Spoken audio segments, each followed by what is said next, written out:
ओल्या खोबऱ्याची झटपट बनणाऱ्याची बर्फी बघणार आहोत। जर तुम्हाला नारळ खोबऱ्याचा कंटाळा आला असेल किंवा झटपट नारळ सोलून मोकळा करायचा असेल तर तुम्ही ही रेसिपी बघून झटपट अशी नारळाची बर्फी बनवू शकता।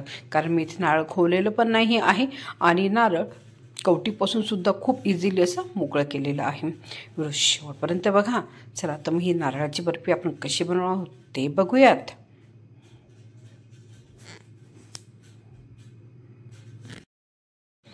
आता नारळापासून खोबरं वेगळं करणं म्हणजे मोठं कष्टाचं काम। तर आज आपण अगदी सोप्या पद्धतीने झटपट असं नारळ वेगळा करणार आहोत कवटीपासून। ते इथे घेतलेलं आहे नारळ जे मी असे मधोमध तोडून घेतलेलं आहे।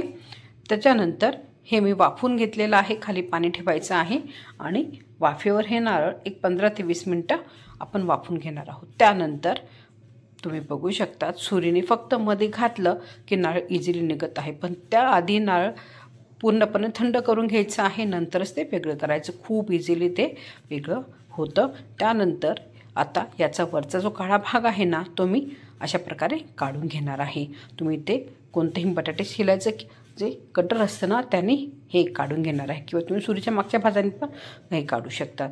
आता नारळ मी बारीक असा कापून घेतलेला आहे, तो मी टाकणार आहे डायरेक्ट मिक्सरच्या भांड्यामध्ये, कारण मी हे नारळ पल्स मोडवर बारीक करून घेणार आहे। तुम्ही इथे बघू शकता पल्स मोडवर मी नारळ व्यवस्थित बारीक करून घेतलेला आहे।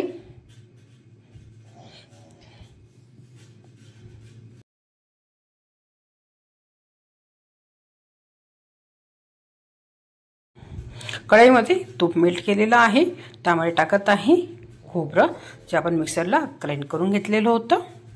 आणि आता हे खोबरं मी एक 5 ते 7 मिनिटं स्लो गॅसवर छान करपूस असं भाजून घेणार आहे। कंटिन्युअसली आपल्याला हे मिक्स करायचं आहे, नाही तर हे खालून जळू शकतं।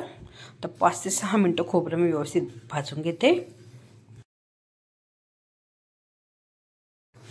आता इथे खोबरं थोडंसं भाजलं गेलं की त्यामध्ये मी टाकत आहे साखर।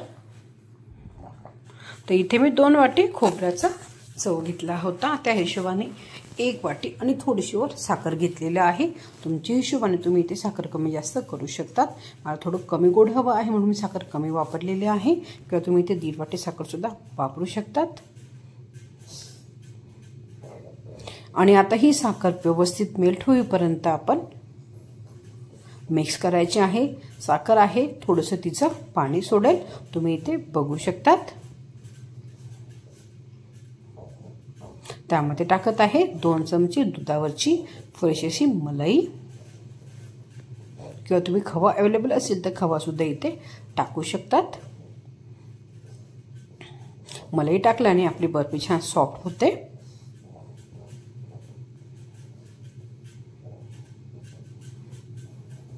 आता मलाई टाकली की हे व्यवस्थित मिक्स करायचं आहे आणि अजून 3 ते 4 मिनिटं खोबरं व्यवस्थित भाजून घेणार आहोत।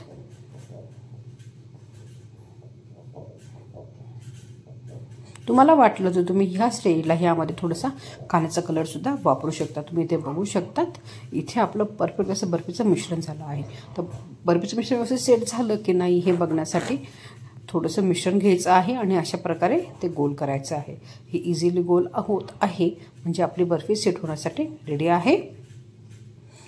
आता प्लेटला मी थोडंसं तूप लावून घेतलेलं आहे। सगळं मिश्रण मी आता प्लेटमध्ये काढून घेते।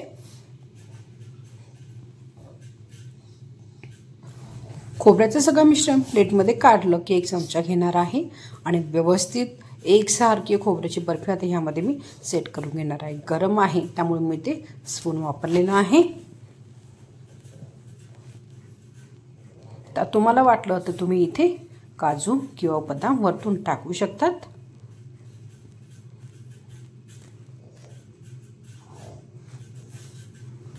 आणि 2 ते 3 तास ते नॉर्मल टेम्परेचरला बर्फी व्यवस्थित सेट करून घ्यायची आहे। इथे आता खोबऱ्याची बर्फी रेडी झालेली आहे। आवडीप्रमाणे होते ड्रायफ्रूट्स टाकू शकतात। रेसिपी घरी जरूर ट्राय करा। व्हिडिओ कोणतेही करणार तर लाईक आणि शेअर जरूर करा आणि माझ्या चॅनलला सबस्क्राईब करायला विसरू नका। नवमत किचन धन्यवाद।